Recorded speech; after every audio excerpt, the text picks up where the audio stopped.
I'm curious to ask both of you, what were your own author business goals when you decided to pursue it? And Jennifer, you had talked about that a little bit, but did you have very specific goals in mind, like what you wanted to achieve? You wanted to fund something, or you wanted to expand your reach, or you wanted to get, more visibility or anything like that? Any additional goals you had there? Yeah, I definitely wanted to expand my reach and find other readers/community, because it seems like often the people who are supporting Kickstarters are not exactly the same people you're going to find on the other channels. So it's really a way to give you more audience.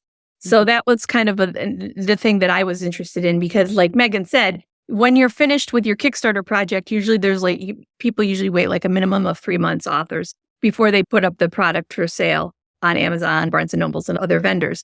So a lot of times then so you're selling the same product twice to two different groups of people, I guess. So that was obviously very appealing as an author, because, we don't get that a whole lot. That said, there's a lot of work involved in doing that. And like the things that Megan talked about, like setting up your page and setting up your campaign. The first time I did it, I would say that all that took me a month. And I'm not a particularly techie person. Probably that's not a surprise, but just figuring out what everything meant took me a lot of time to figure out what rewards really mean, what all these different, what a tier is, how that works with some, kind of, and then just working out the pages themselves to make them look attractive and those kind of things. So for me, all that was a really big part of the learning process that I was glad I did, but it definitely takes time and energy to do it. It's not I would not say this is a set it and forget it thing in any kind of way. And, it's just important for people to know that. I wanted to look for more of an audience, and I definitely had that opportunity, but it also took a lot of time and energy to learn how to do that search. So that was really my biggest things were because one of the things that was really nice about it is because the Kickstarter people are often other creative people, they really tend to want to sign up for your mailing lists. I mean, we're always trying to improve our mailing list. So that was a really great benefit that I found, is I gained a whole bunch more newsletter subscribers. So things like that were kind of more almost long-term goals. But the initial thing was just to broaden my reach and learn a little bit more about ways to sell direct besides what I had been doing. And Megan, how about you? Were there other goals beyond what you've mentioned so far that you had for your campaign? No. So I think for me, it was, like Jennifer said, it was reaching a new audience.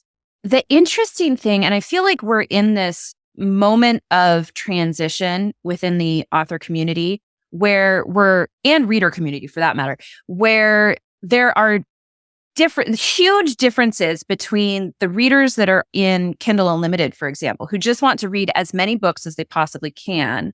And maybe they find favorites and they become this other kind of reader, but they start out there at least.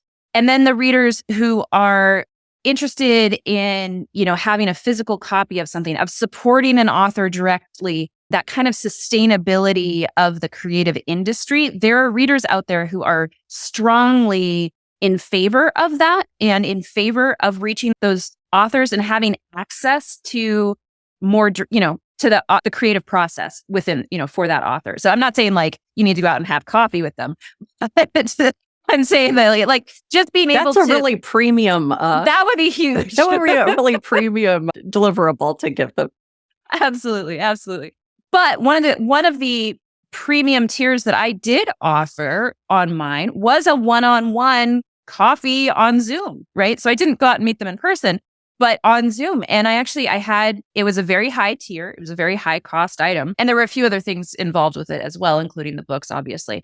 But I did have a few backers who were like, yeah, I'm going to spend, a couple $100 so I can sit and chat with you, because I just really think, it's so cool to have access to an author and talk about the creative process and how we came up with the story idea and that kind of thing.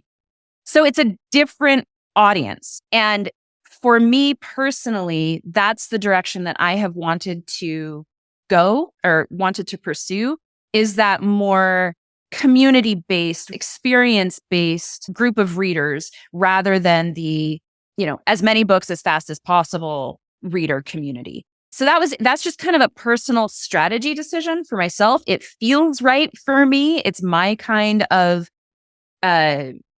business that I want to run. But I know that there are plenty of authors out there who are like, no, I just want to write and I can write fast and I want to put out a lot of books and I want to make sure my readers have, that bingeable quality.